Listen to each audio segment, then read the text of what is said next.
my role is the batting coach, and I'm there to facilitate the guys improving their batting, and hopefully that'll contribute towards winning matches. Yeah, well, one of the pluses has been Aon coming on with his batting, and he played some really good shots. He struggled a bit against Chris Wokes in the match that we lost, but so did a lot of the very good batsmen. So we've been working on just getting his head and foot towards the ball a bit. So we've been working on a few things like that, but he's a great little guy and he's so keen to learn. I've been doing quite a bit of work with Rizwan, RP, and he's improving. Just getting him to hit it a bit harder and keep a stronger base.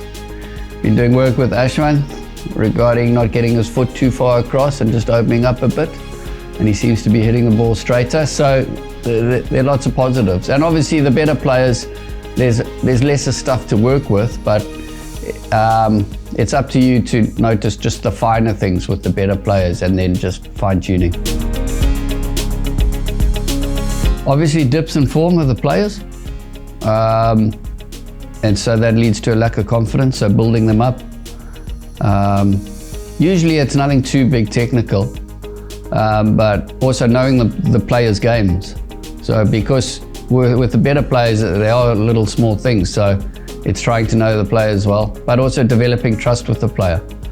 So you're not just saying, you know, you've got good communication, and if the player says something to you, you're listening, you're not just telling.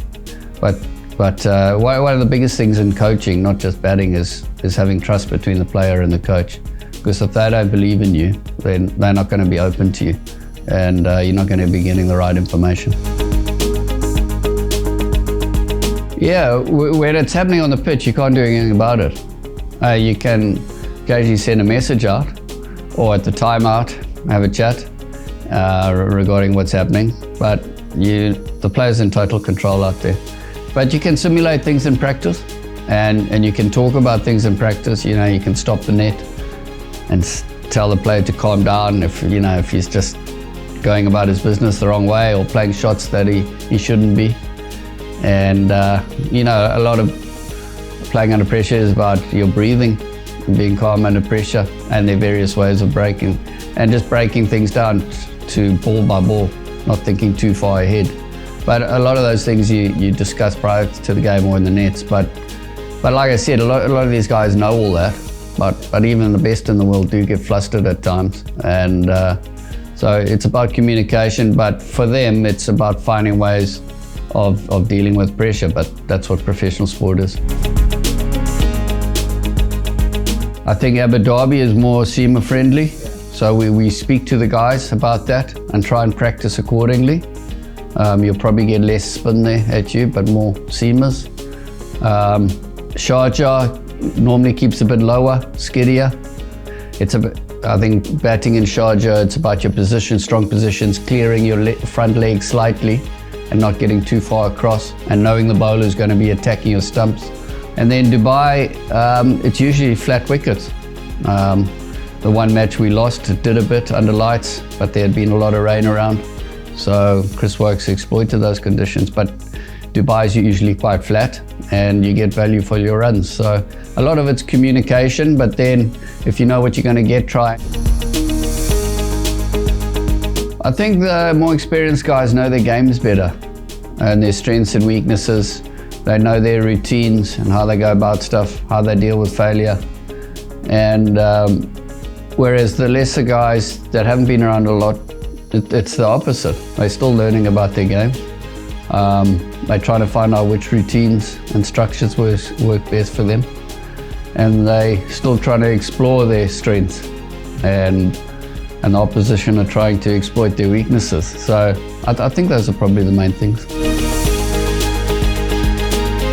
Yeah, I've really enjoyed it. I think we've got on well. And well, obviously we would get on well, but I think we've gelled quite well together as a coaching partnership.